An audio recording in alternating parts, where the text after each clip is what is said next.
Hello, lovely students. My name is Dr. Jeanne Shinskey, and I am a lecturer in the department. I'm spending the lockdown here in Windsor with the Queen, which is just a short cycle ride away from campus. One of my roles in the department is as a researcher running the Baby Lab, where we do experiments on learning and memory in babies and toddlers, which is both extremely fun and incredibly challenging. The big question that I'm interested in is how humans achieve symbolic thinking in the first few years of life. And by symbolic thinking, I mean being able to mentally represent the world by using abstract concepts. One of these earliest concepts is object permanence, knowing that hidden things continue to exist even after they go out of sight. At your age, you take this concept for granted, but have you always known it? Were you born knowing it? If you weren't born knowing it, how did you learn it? When did you learn it? So I've done lots of experiments on object permanence by hiding things from babies in all kinds of weird and wonderful ways, like inside containers, underneath tables, in pitch darkness, even in vats of milk, and watching them search manually as well as visually for these objects, and then drawing conclusions about what the results can tell us about this really important concept in the first year of life. More recently, I've been researching what babies and toddlers can learn from symbolic media like pictures, books, videos, and even apps, and especially what they can learn about the real world indirectly from these sources of information. Most of what we learn about the real world doesn't come from our own direct experience. It comes indirectly from symbolic media like books, TV, and the internet.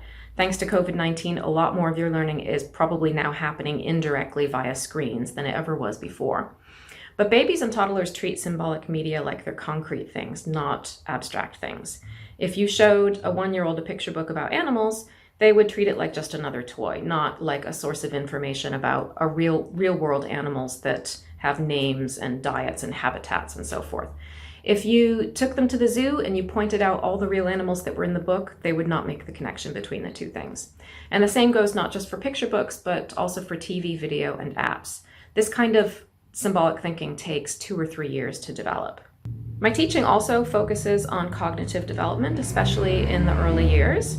I coordinate a first-year course on lifespan development that gives an overview of the major changes from before birth until old age. Several of us lecture on this course. My lectures cover things like prenatal development and infancy. My colleagues also lecture on the social, cognitive, and emotional development of infants, children, adolescents, and adults.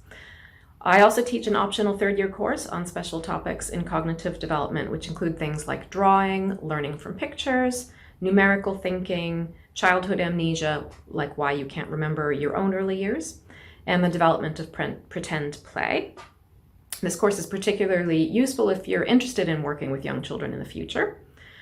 And then finally, I supervise undergraduate research projects on topics that have ranged from testing whether babies have person permanence before they have object permanence, whether toddlers can learn from pictures and video, whether they learn more from a book than from an app, the effects of screen time on children's development, how parents mediate children's screen time when they now have things like mobile devices instead of just stationary TV. So this gives you an idea of some of the things that I research and teach about.